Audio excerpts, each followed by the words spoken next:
This program, which is incepted from Government of India's Ministry of Women Child Development Department. And once you get more context of it, you will understand that historically, after independence, India has been struggling to remove the evils of gender inequality and a very crude reality of female infanticide, feticide. After so many years of independence, we still see that women in our society are still having a lot of violence and a lot of offenses against women. And these offenses and violence are a problem of our structures. The structure of our society, which does not appreciate a woman who is well educated, a woman who is self empowered, a woman who is able to take decisions for her own. And that is what we are going to set aside and we are going to correct it.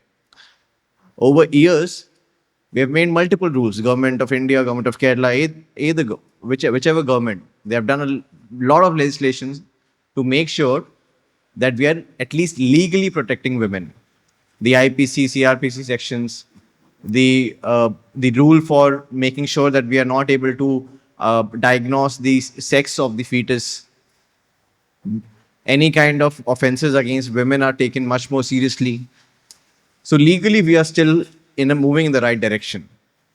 But in practicality, there have been lot of hindrances across the parts of the country, and the problems have been different.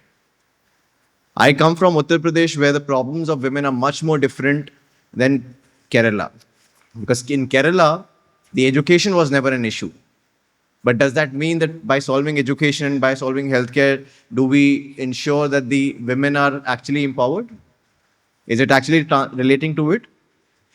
The data which is pertaining to offenses against women, the violence against women will not tell you so, because you will understand that education does help to give you a foundation.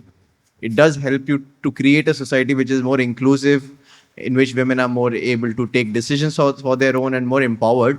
However, we need to make sure that everybody is on the same page for making sure that the society is equitable and the gender inequality in itself is addressed. And as part of this whole scheme, the Beti Bachao, Beti Padhao Andolan was started, in which we need to make sure that having women in your homes is not a problem, it's a resource. And that mindset, probably you are too young to understand it and probably too young to remember it. Once you read of history, you will understand that in 1960s, 70s, 80s, 90s, the problem was much more severe. And thankfully, we have moved ahead. Thankfully, we have realized that this is the right direction to go in. And we have improved drastically. As a country, as a society, we have improved drastically in making sure that women are actually given the right opportunities. But still, a lot of work has to be done. And with the new society comes new challenges. And that is what today we are here. When we were conceptualizing Stand Up Rise Up scheme with our department officials, we realized that a scheme which is more dynamic in nature, and whatever are more relevant topics for you at this point of time will be taught, will be discussed. And as part of that, we are doing this first discussion today in terms of the cyber bullying, cyber awareness.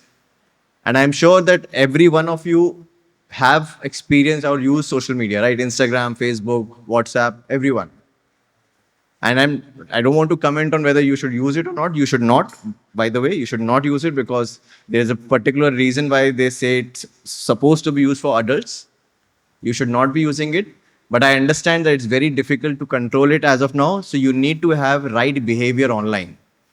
And I'm assuming that today's discussion, my colleague will be able to share with you what are the right practices, what are the problems that you can get into. And mind you, my friends, the problems are much more severe than you would have ever anticipated.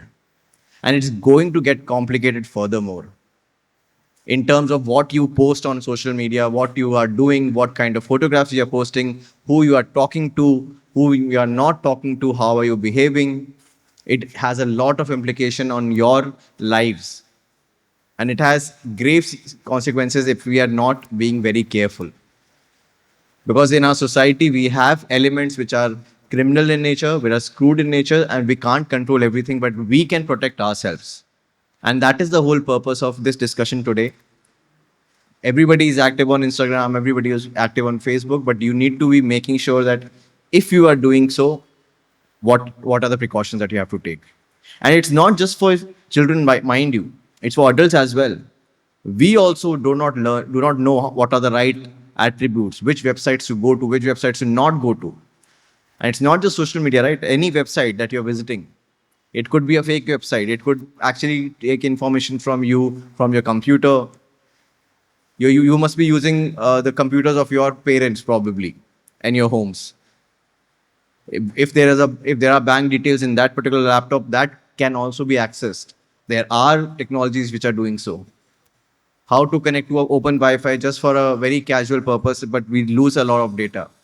And that discussion is all together. I'm sure you have seen that in terms of data theft, in terms of data security. People who are interested in computer science, you will be much more familiar with it.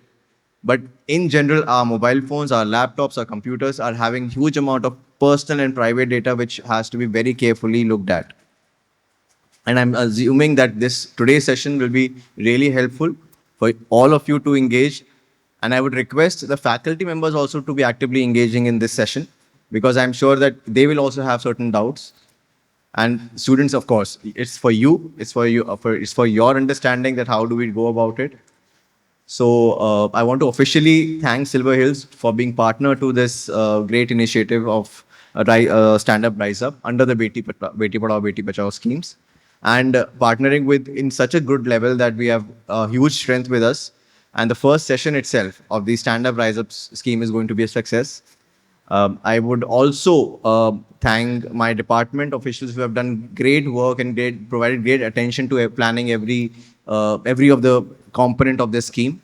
And it is a great opportunity for me to tell you how collaborative this whole effort is, because Government of India sitting in Delhi have designed a scheme which is universal and commonly applicable to the entire country. And as you know, our country is very big, and every state in our country is having their own setup, having their own challenges. So this scheme is so dynamic that we are able to modify it based on our requirements. And with the present changes, with the present requirement, we have modified, for example, the first session of cyberbullying. We are doing a lot of other schemes as well. And as my colleague has already mentioned to you, that Government of Kerala, Government of India, every government is not just legally bound to assist, but also want to assist every student in terms of any kind of problems that they might be facing. I do want to address one more very important and relevant issue at this point of time, since I'm talking to students, about the drug menace that we are all having. And gone are the days when we used to say that the drug problem is very hidden. But it's not very hidden anymore. It's on our faces. We are able to see it. We are able to hear those cases. As responsible citizens, I would request each one of you to be vigilant about it, that if you find anyone who is actually doubtful in terms of consuming drugs, there are legal provisions, of course. We will be able to arrest the person who has supplied and all those things. But I don't want to get into that, because as students, you should be making sure that your friends, your groups should not be engaging in these kind of activities. And if you find anyone who is doing it, you can report it to a lot of helpline. We have the childline number, we have the police Yodha helpline number also, in which your anonymity will be maintained. Because it's a very complicated issue that if anybody you're complaining about, there are a lot of implications in terms of their society and their life. So ensuring anonymity, we will be able to help that child. So if you like your friend, if you have any kind of affection, any kind of trust with your friend, if you want, you should be able to report that case to the right relevant authorities. I'm sure school will be able to help you. It's not just the government. The school will be very happy to help to weed out this problem. And I would request the school authority to also assess them and assess students in a way that they are more welcoming. They're coming forward to tell you these issues. And I understand a lot of issues will not be inside the school campuses itself. It will not be just bound within the school campus premises. It will be outside the school campus, because within school campus, we are able to control a lot of things. It's very easy. But outside school, it's very difficult to control. It's a completely open world. But if you find any issues, I would request you to help and take our help also if it is a slightly more complicated case. We will be more than happy to take students, help them, counsel them, and get them out of this trap of drugs. So please, my only humble request to every one of you is, if you love your friends, please help them. And it's not cool anymore. It was never cool. It will never be cool to have consumed drugs.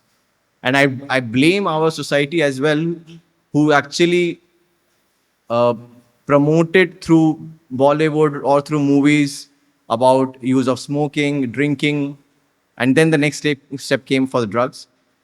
We have romanticized this whole idea to a level which is harming the society, and it will create further deeper problems among youth. And we have seen cases, you have seen cases, I'm sure, in which in your locality, in your district, in your areas, people who are getting affected by drug use are leading and creating a lot of problems for other people. We have had cases where there have been brute violence among children. There have been deaths, there have been injuries. There have been people, students, 10th standard, 11th standard, 12th standard students who are completely addicted on drugs, and it takes a lot of time, effort, financial resources to get them out of it. So you all need to pledge that you will not be doing it, and you will also be pledging that you will help any student. You are not complaining, you are helping them. Please understand that. It's not a crime if you are willing to change. It's not a crime if you are helping others. And that is what all of you need to do. And I'm sure that you will be benchmark citizens in the future, and you will be able to help and create examples. And I think Kerala is the only place in the country which can actually win this war before it actually goes out of hand. Because Kerala society is much more inclusive, much more collaborative, much more socially integrated. Because other societies I've seen have a lot of problems. In Kerala, we don't have problems of healthcare, we don't have problems of education, we don't have crude problem of poverty. So we can actually solve this problem. All of us need to come together and get it out. Because police, district administration, government is doing their job. Albeit, yes, there could be certain problems, certain drawbacks because of the capacity, but we are doing our job in terms of catching the people who are trying to get the drugs inside our society. But it will never work out if you do not help us.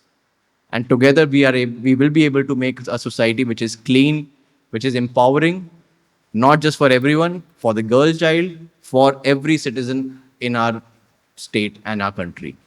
With this, I would like to stop my address because I have other places to go to and other meetings to go to.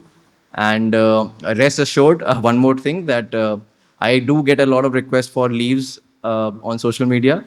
I do see every one of those comments, but we'll be giving you leave whenever we feel that the rainfall is very extreme. But commenting it does not help, let me tell you. Yeah, so uh, we do take care of where the flooding happens, where how much rainfall is. We have a lot of data that is coming in. You need not be worried about that we are not seeing where the rainfall is very high. That is our basic work to do. That where is flooding happening, where are the roads that are stuck. Rest assured. And of course, if the principal tells me, sir, there's a lot of localized flooding, I will be able to declare holidays as well.